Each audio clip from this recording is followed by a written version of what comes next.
I'm going to jump right in and start off by sharing some thoughts on test day prep whenever you're taking it, just with an eye towards the final week or so.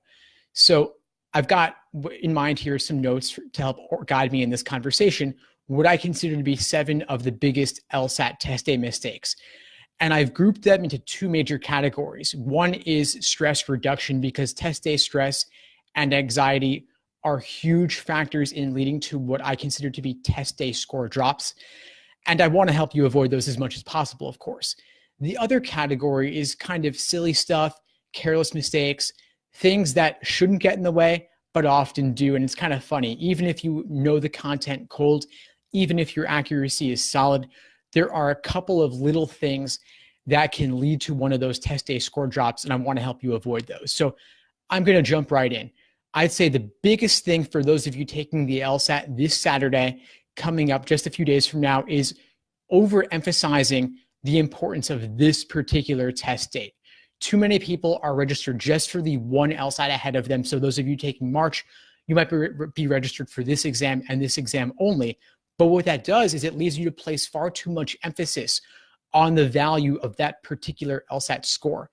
I had a great meetup last night with a bunch of you here in New York, and I was talking with one gentleman who's taking the LSAT this Saturday, and he was stressing out about it.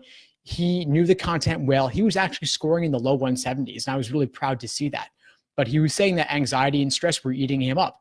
And I said to him, it really isn't that much money to register for yet another test date. It costs about $190 to register, and of course, it's free if you have a fee waiver. But either way, if that test registration could give you peace of mind, let's say you're going for March, but you register for June or July in addition, what that does is it takes a little bit of the heat off of you just going for March alone, because you have those backup test dates ahead of you. So don't think it's all about this one test.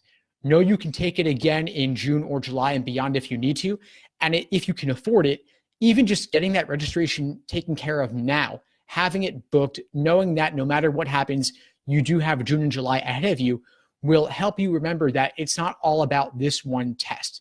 While the LSAT as a whole is extremely important, no one test date in particular is especially important. So know that, especially with the LSAT being offered more and more frequently all the time, we've now got 9, 10 test dates a year. There are plenty of opportunities to retake just around the corner. There's always another test date just a month or 2 away. The next thing I want to help you think about is, in terms of stress reduction, is letting go. I don't want you to get stressed about or get stuck on one particular question or even a section when you've already moved on. So let's say you're on game 4 and game 3 gave you a lot of trouble. It's eating you up.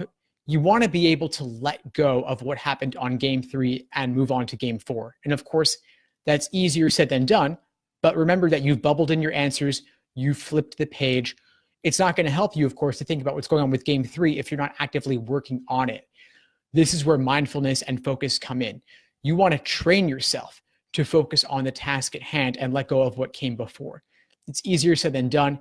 It takes some practice.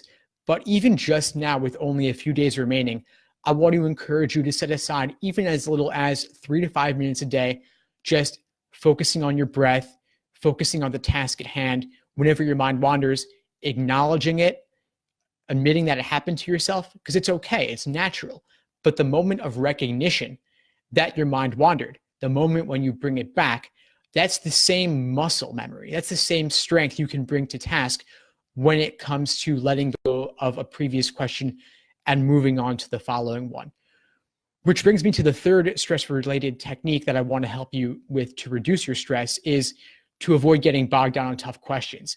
It's natural, but you don't want it to be the end of the world. Typically, when I'm going through a timed logical reasoning section, I'll actually skip 3 to 5 questions in the section, even me, and I do well. I got a 175, but I'll still skip 3 to 5 tough questions in the moment because I don't want to get bogged down on them. I know that I'm throwing good time after bad, and I really don't want to risk getting stuck in a kind of LSAT quicksand because it's tough. It's not easy. And these lengthy questions are worth the same as the shorter ones. Everything's worth just 1 point.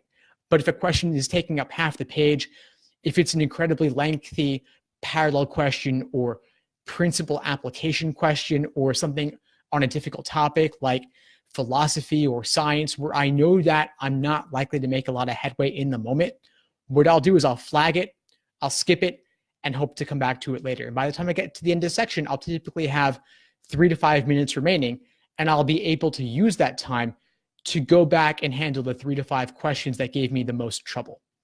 Those of you just coming in, do me a favor, leave me a comment letting me know when you're taking the LSAT and what's giving you trouble, and I'll try to orient this conversation around that. Now, I wanted to move on a bit to some of the silly stuff that can get in the way. One of the biggest stupid mistakes or silly things that I see people do is they walk into the test center with a government ID that does not match the name on their admission ticket. Maybe there's a misspelling on one of the two. Maybe someone got married and changed their last name. Any and all of those things can actually get in the way of the proctors letting you into the test. It's silly. It's ridiculous. Obviously, your photo matches. Everybody knows that. But rules are rules. The proctors are very much by the book, by the letter of the law, kind of like future lawyers. Haha.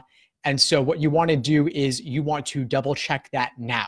Go online, go on LSAC's website, and check that your government ID matches exactly what's on your admission ticket. And if it doesn't, reach out to LSAC now, call them, email them. Their email is lsacinfo@lsac.org. Reach out to them and try to get that solved and squared away now. It's Tuesday night now. You still have 3 full business days to solve this issue. And so make sure you do it now. Don't wait till the last minute on Saturday morning when it's already too late. The other silly mistake I see really often is waiting till the end to bubble. Proctors will usually give you a 5-minute warning, but they don't always give you that 5-minute warning. They're humans too. They can screw up. And so you don't want to count on their warning to remind you that you have to go ahead and bubble now. So there are 2 ways to deal with this. I like bubbling question by question. I consider it to be a kind of mental reset that reorients me towards the following question, lets me clear my mind of what came previously so I can move on. The other strategy is to bubble game by game, passage by passage, or LR 2-page spread by LR 2-page spread. So typically you'll have 9 to 10 questions per 2-page spread. So you could do all of those, then bubble, then flip the page and continue. Either way is perfectly fine. I like to bubble question by question because it has a slightly higher accuracy rate, but whatever works for you is good. Again, I would practice this now. I wouldn't wait until test day to implement a new bubbling strategy. And that goes for anything in general, really. And that brings me to the next point in terms of silly mistakes is when people try out something new on test day when they've never done it during a timed practice test experience. Test day is not the time to experiment. It's not the time to try something new. And you've still got a few days. You can do timed sections tonight. You could do timed sections tomorrow. You could do them Thursday. I would recommend, of course, taking the day before off. Leave that as a relaxation and rest day. Don't do any serious studying then. But you could do, let's say, depending on where you are, you could still fit in a timed section or 2 tonight, then do a full-length timed exam tomorrow or Thursday, and then once again, take the day before off Friday to completely rest. The last thing I want to talk about in terms of silly mistakes is letting other people at the test center stress you out. And those could be people in the waiting area, the lobby of the test center, whether it's a high school, a college, a law school, listening to them and chatting with them. And you might think that could reduce the stress a little bit. I think it could potentially enhance it. Other people are kind of a wild card. You never know what they're going to say, what little thing they could do that could end up kind of sending you down a rabbit hole of despair. Sometimes people will brag. Sometimes they'll say things that aren't even true. They'll troll you a little bit. People like to often undersell how much effort they've put into this exam. It's kind of an ego thing, I guess, maybe for some of them, but you don't need that negative energy. You don't need that stress. So I recommend typically going off in a corner, focusing on yourself, bring a newspaper or a magazine, or maybe a warm-up question or 2, maybe a favorite game, maybe a favorite passage or a logical reasoning question or 2, just to warm up your brain. You could do it at the test center before you walk in. You could do it at a coffee shop nearby. You could do it in the car. But I would, of course, once you walk in and sign in, they're going to make you throw out all that stuff. But it's a good way to get your brain warmed up before you start. But again, avoid other people. Don't let them stress you out. And same goes during the test itself. If other people seem to be going faster or slower than you, ignore them. They could be doing something different. They could be on a different section. You might have games at the moment. They might have reasoning at the moment. And so what they're doing has no bearing on you. They could even have a different experimental altogether. Or maybe their pacing is not good pacing. Maybe they are going too fast or too slow relative to what they should be doing. You don't know anything about them. Just because they have glasses doesn't mean they're smart. So definitely keep that in mind. Just try to focus on yourself and what you're doing in the moment.